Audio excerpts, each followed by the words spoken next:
Once again, Shalom to all. I greet you all in the name of our Lord and Savior Jesus Christ, and I welcome all of you in this post-Easter 50 days Bible study on the basis of Jesus' teaching, life, and ministry. Today is the 5th day, and today the Word of God will be brought by our brother, Pastor Joel Christian, and the topic of today will be unity among believers. So, before we go into meditation, let us look to God in prayer. Father, we want to thank you and we want to praise you for adding yet another day in our lives. Father, we want to thank you for Dauntless Pulpit YouTube channel. Father, we want to thank you for today's preacher as he is going to preach your word. Put your word in his mouth. Let his word of his mouth and meditation of our hearts be acceptable unto thy sight, our rock and our redeemer. Amen. Greetings to one and all in the most holy and matchless name of our Lord and Savior Jesus Christ. Indeed, once again, it is a great privilege for us to be able to gather together in this online manner. Surrounding us, everywhere we hear ambulance sirens. But amidst all this chaos, there is a calmness that the Word of God gives us, and we praise God for that. At this moment, we, as Dauntless Pulpit, would like to welcome each one of you in this evening Bible study series based on the teachings of Christ that leads us to the Pentecost. The topic that has been allotted to me is the topic of unity, the topic which was very near and dear to Christ and His teaching. Before we proceed, shall we all look to the Lord in prayer? May the words of my mouth and the meditations of all our hearts be acceptable into thy sight. O Lord, our rock and our redeemer, through Christ we pray. Amen. So once again, we praise God for this time. The preacher was supposed to be someone else, but due to emergency situations, here I am once again. It's a privilege for me to speak to you through this medium. And before we jump into the text that we are supposed to expose it, we shall look at particular points and facts that teach us about this particular topic that has been given to me. Some truths, some facts that we need to keep in mind while we study this whole topic of unity. First of all, we are all reminded, and we all know this very well, that in Genesis, the beginning chapters, God created the world and all the creation. God created human beings on the 6th day, and God blessed human beings with certain blessings. And one of the most major blessing that God blessed the human beings was the blessing of relationship. Yes, relationship with God Himself, and there was a relationship between the human beings with human beings, and there was a relation between human beings and nature. These were the three dimensions of relationships with which God had blessed the man. And one more thing that we need to remember at this point is that God the Father, God the Son, and God the Holy Spirit, the triune God, were in perfect union and communion with each other. They did not necessarily needed human beings to worship them and to be with them. God was self-sufficient. God has always been self-sufficient, and God will always be self-sufficient. So that is one more point that we need to remember at this point. So the triune God, God the Father, Son, and Holy Spirit are the perfect example of unity that we are to look up to. They are in a perfect unity with each other. They are never contradicting. They are never in contradiction with each other. They are in a perfect unity. And the triune unity gives us a role model, us as human beings, to reside in unity. See, before sin, there was a certain amount of unity between the man and the woman. There was a certain amount of unity between the man and the nature. There was a perfect unity between man and God. But because of this sin, we see that unity was hindered. When sin entered the human beings, the relationships were broken and the relationships were hindered. At 5 different levels, the relationships were hindered. First of all, man's relation to God was hindered. Secondly, man's relation to himself was hindered. Man's relation to co-human being was hindered. Man's relation to the nature was hindered. And the nature's relation to the nature, that also was hindered because of the human sin that entered the human race, because of man's sin. So these were the 5 dimensions in which the unity that we had was distorted in some amount. And we see that in Genesis 3:15 itself, God had a plan of salvation of human beings, and there the proto-evangelium is mentioned, wherein God says that the seed of the woman will crush the serpent's head. That is nothing but the first mention of gospel in the Bible. So from the beginning itself, God had this plan of salvation in his mind. And while he was executing this plan of salvation, he sent certain leaders, certain kings. Before the kings, there were certain judges. During the king's time, there were certain prophets who spoke God's word. And there were certain other foreign nations as well whom God used to execute this plan of salvation. At the end, by the coming of Christ, by his life, death and resurrection, as it is mentioned in Colossians chapter 2, that he is now remaking all of us into his son Jesus Christ's image. So this is the process. In other words, we can say that now the unity is being reinstated. The unity is being reinstituted. And as the unity is being reinstituted in the medium of us being remade in the image of his son, Jesus Christ. So these are certain things that we need to keep in mind. Now, to deal with the topic of unity, I would like to take all of you to a personality who is very well known in the scriptures. This personality had got a role in the scriptures which was attained by very few. And this was also the personality to whom Jesus Christ himself was very near and dear to. Jesus Christ had a personal relationship with this particular family. If the travel narratives of Jesus, if you study, you will notice that Jesus Christ went maximum times to this particular household. And he stayed there. He rested there. He had good fellowships over there. So this is nothing but a great relationship that Jesus Christ himself shared with this family. Christ's fellowship with this family. The personality or the character that I want to present in front of you, who will teach us the topic of unity, is mentioned in the Gospel according to St. John chapter 12 verses 1 to 11. This is one of the incidences in that person's life.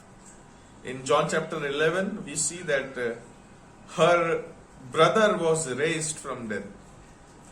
Jesus Christ himself came to the tomb. He said, Lazarus, come out. Lazarus came out. He was raised from the dead. In this John chapter 12, we see her act of worship that is being mentioned over here. Worship. Many a times, you and I, all of us, when we hear the word worship, the normal thought that comes to us is about singing and playing. But you know, the main crux of worship, Christ gave us 2 great commandments.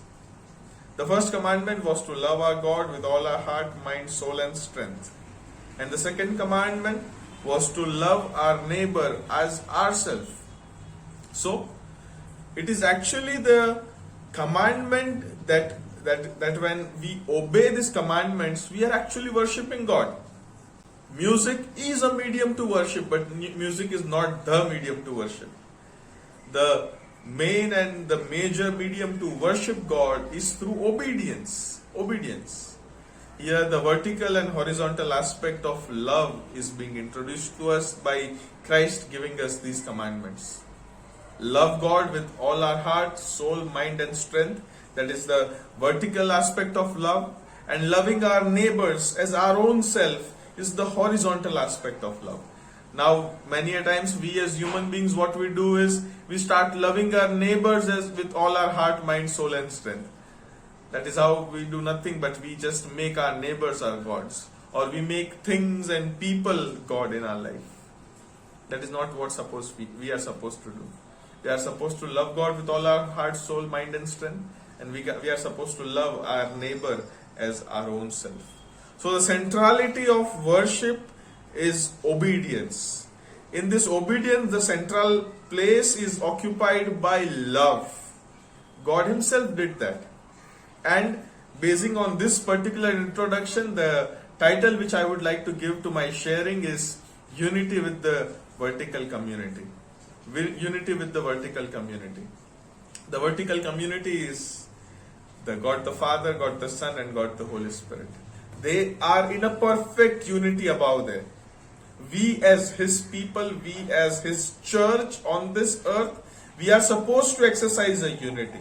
And when this unity and this unity are coming together, it is nothing but a unity with the vertical community. The chosen scripture portion for today's meditation is John chapter 12 verses 1 to 11. We would like to read this particular portion. Here it is written, 6 days before the Passover, Jesus therefore came to Bethany, where Lazarus was, whom Jesus had raised from the dead. So they gave a dinner for him there. Martha served, and Lazarus was one of those reclining with him at the table. Mary therefore took a pound of expensive ointment made from a pure nard, and anointed the feet of Jesus and wiped his feet with her hair. The house was filled with the fragrance of the perfume. But Judas Iscariot, one of the disciples, who was about to betray him, said, "Why was this ointment not sold for 300 denarii and given to the poor?" He said this not because he cared about the poor, but because he was a thief, and having charge of the money bag, he used to help himself to what was put into it. Jesus said, "Leave her alone, so that she may keep it for the day of my burial. For the poor you always have with you, but you do not always have me." This is the reading of the Gospel of Christ. May God bless the reading and hearing and understanding of it. This particular narrative, the first words itself of this narrative mentions the importance of this event. This event happened 6 days before the Passover. Now Passover, the studies we just had in the past weeks during the Passion Week and the Lent season, that the Passover time of this year or the Passover time of this particular event was significant in Christ's life, because during this Passover, the ultimate Passover lamb, Christ, was supposed to be sacrificed on the cross. So 6 days before the Passover signifies that this is nothing but the beginning of the last week of Jesus Christ on this earth. The 6 days before Passover, he came to Bethany. He had a dinner fellowship. Other Gospels, Matthew's Gospel and Luke's Gospel, indicates that the house in which they were dining was the house of Simon the leper, whom probably Christ had healed, and therefore a leper was invited into a community. He again became a reputed personality. So he had held this dinner, and in this dinner the invitees were Christ, his disciples, most probably Martha, Mary and Lazarus as we see it here, the house owner Simon the leper and his family. Now during those times the Jewish homes were like this, that when certain great personalities would come into a house, the house was kept open for everyone, so that everyone could come in and could join in the discussions they are having. It is supposed to be a big open space in front of the house, or in the middle of the house, let's say. So over there the people would gather and they will join in the discussions that were going on in the house. So this house of Simon the leper, the invitees we saw about, and here the main character that is mentioned to us is a woman by the name of Mary. Is a woman by the name of Mary. And here she is doing this act of worship. And through her act of worship, through her being united to Christ through this act of worship, we want to study and we want to know how we as Christians in this horizontal aspect and in this vertical aspect, how can we exercise our unity with our fellow beings and our unity with God, the triune God. The first thing that I would like to put in front of you as we read it, that her act, Mary's act of worship, was an act of abundance. The abundance of her worship. It was not a cheap worship that she gave in. The scripture very profoundly and explicitly states that the perfume with which she anointed Christ costed 300 denarii. 300 denarii. Now, a usual blue collar worker had a salary of 1 denarii per day. So 300 denarii, 300 days excluding the holidays and the Sabbaths, we can come to a conclusion that this ointment costed 1 year's wages to a blue collar worker. So it was nothing cheap that she offered. She offered the costliest thing that she could. It was abundant worship. It was abundant worship. Now here when I am stating these things only in the monetary aspect, I am not emphasizing on the monetary aspect of it. Rather than that, I want to emphasize on the Romans chapter 12 verses 1 to 2, wherein it is stated that offer your lives as a living sacrifice, as a holy sacrifice, pleasing unto God. That is a costly sacrifice that we offer to Him, more than money, more than possessions, more than any other worldly things that we could offer. Our lives are the most costliest offering that we could ever give to God. It is necessary for us as well to offer our lives as a living, holy and God-pleasing sacrifice to Him. And that would be an ultimate act of abundance that we could ever do. Secondly, when we study here what was expected from everyone else, only one lady did. She had the right attitude of worship. She had the abundance of worship. She had the right attitude of worship. When we studied this particular gospel narrative, we see that the people who came in that house came in with various motives, with various attitudes. Many came to see the miracle worker Christ. Many came to see the Lazarus whom Jesus had raised from the dead. Many came to see the leper. Many came to just be there as a crowd. And there are many, as we know, who are always there in Jesus' every event. There were many who came there to criticize, to catch Him in His words. So there were people who came with various attitudes in that particular house. But there was only and only Mary, the sister of Lazarus and Martha, who came in with the right attitude.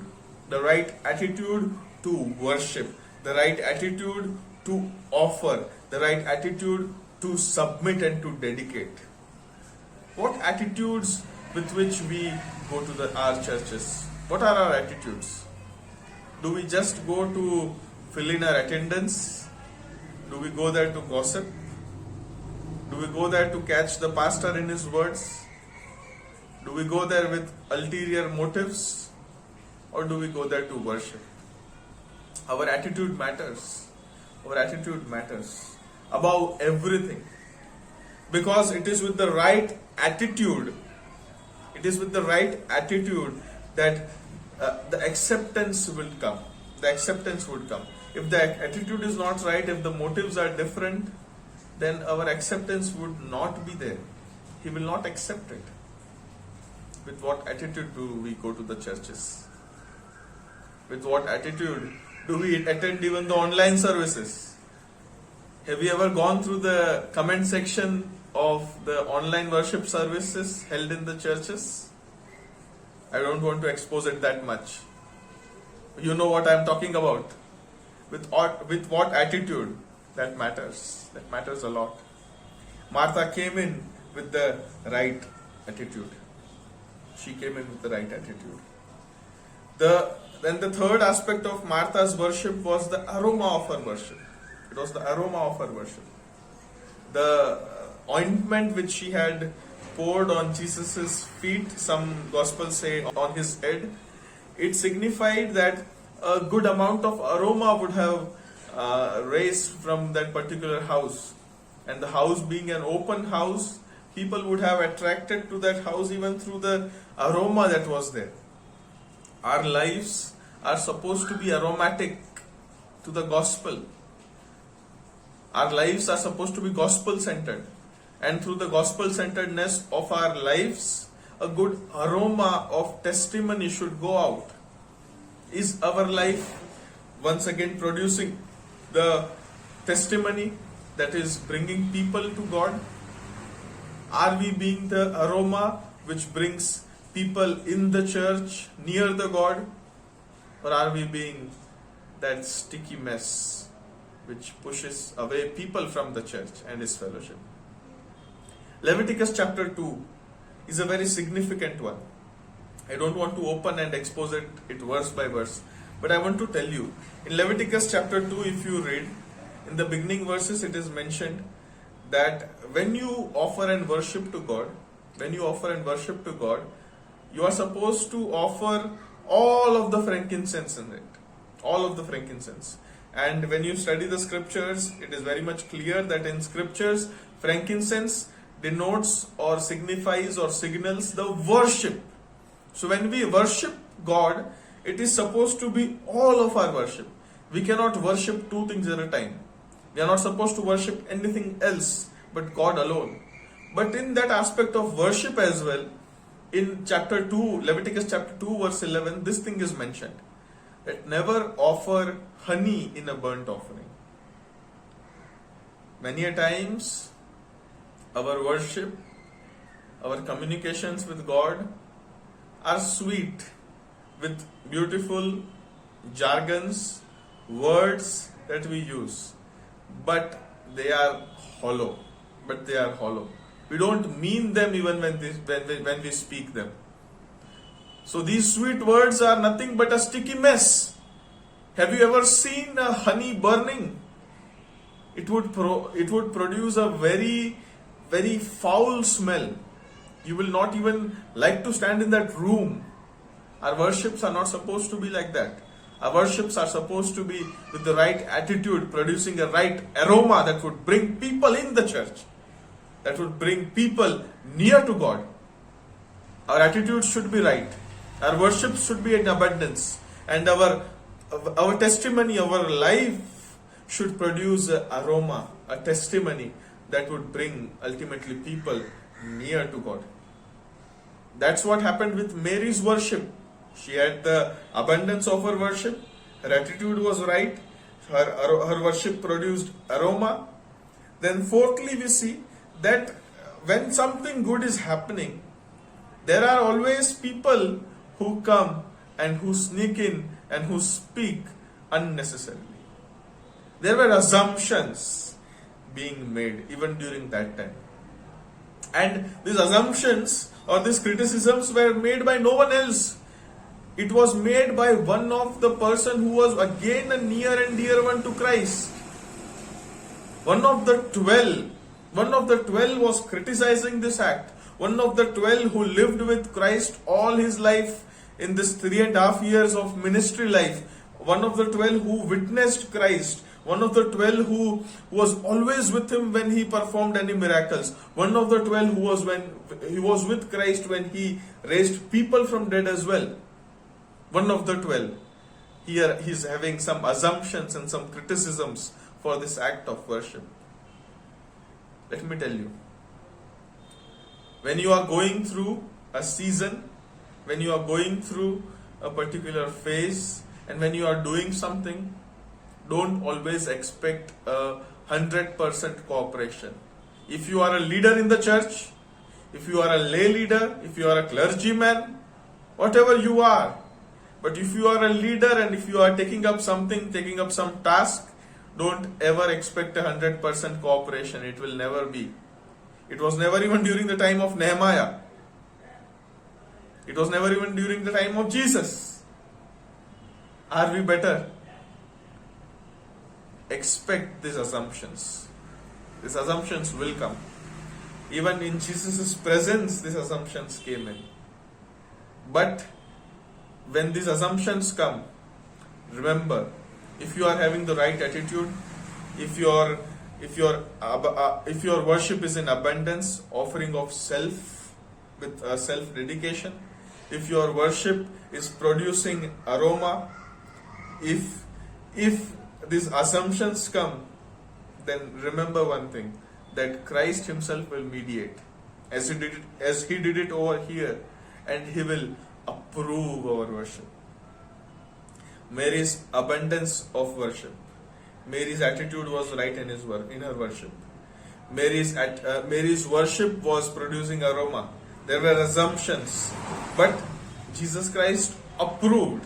He approved, and approving it, he said that wherever my gospel is preached, this woman, what she has done, will be remembered and will be spoken of. This is ultimate approval that Christ is giving.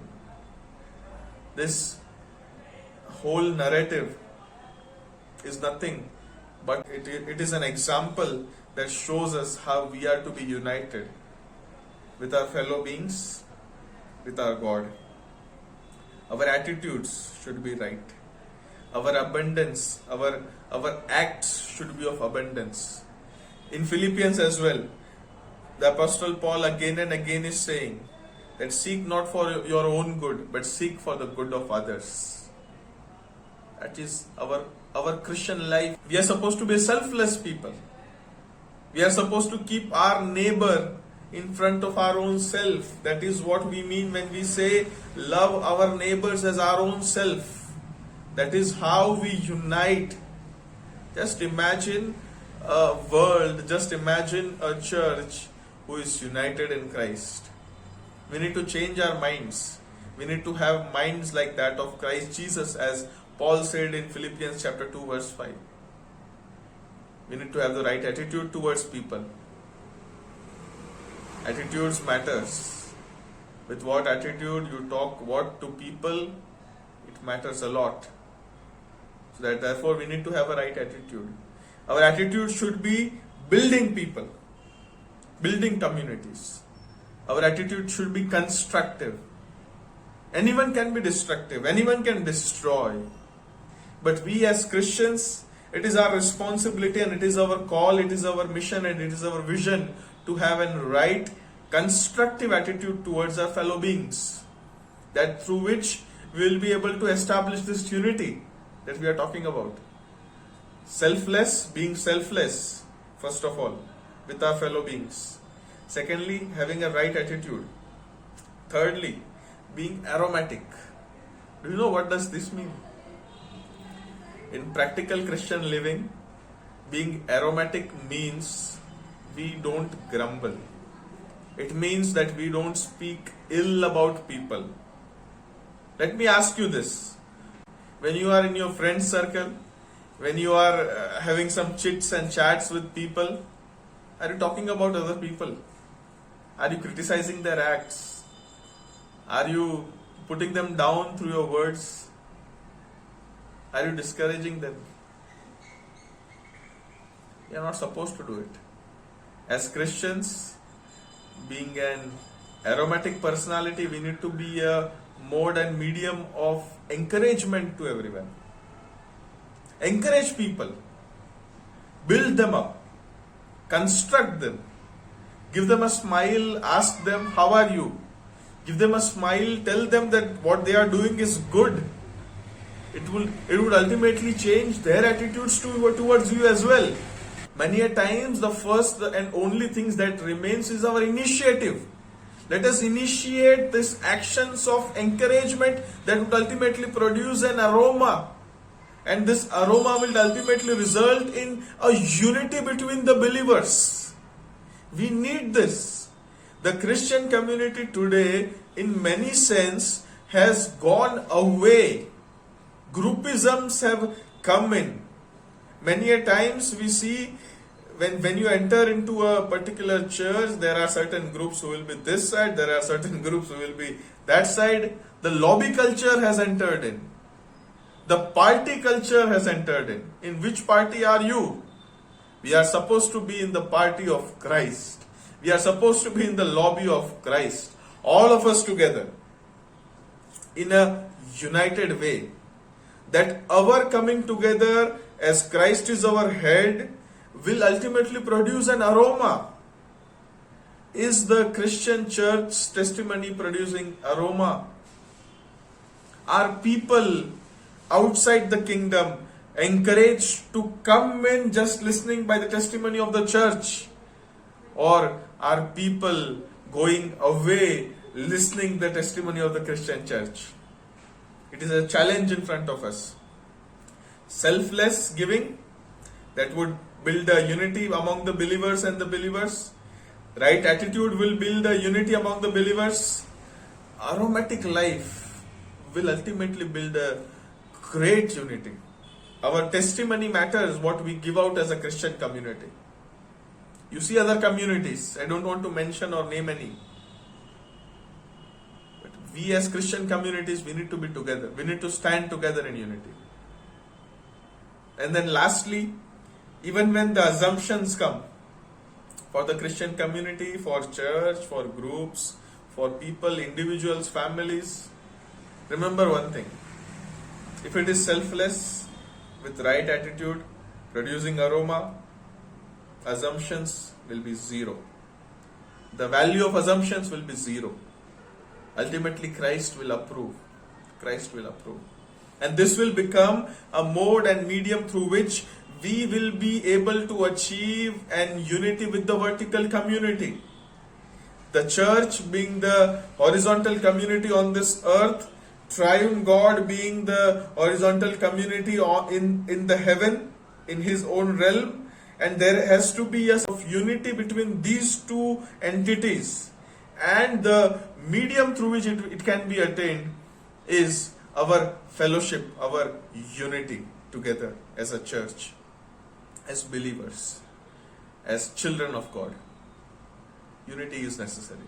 And as we are once again being remade in the image of Christ, His Son, this unity will play an important and pivotal role in ultimate consummation. Let us all be reminded once again. As we Christians are living in this earth, we are to be united. We are to be one. The church which I serve is the Church of North India. And the Church of North India, the logo itself, three important words are used: unity, witness, and service. The character that we saw today was Mary. Mary was portraying a unity between a believer and the Lord. When we look at the life of Lazarus in the all four Gospels, not even a single dialogue of Lazarus is mentioned. But he's everywhere present. He's there everywhere to witness everything. He himself was a witness of resurrection from the dead because he did it to Lazarus himself. He's a witness. Many a times our speaking is not necessary. Our lives matter. We as witnesses. Mary is portraying a unity. Lazarus is portraying a aspect of witnessing. And thirdly, we see Martha, who is always at the table serving. She was called to serve. And she, being a servant as well, gives us a very good example that there are certain people who are called to serve. Was she an illiterate personality? No. Just because Christ in one of his dialogues he said that Mary has chosen the good part, the whole Christian community has blamed her for centuries. But let me tell you, my dear friends, Martha was one of the personalities who knew her scriptures well. Remember when Jesus was coming on his way towards Lazarus' tomb, the Martha was the one who ran even before Mary to Jesus Christ. And she was having this dialogue with Christ.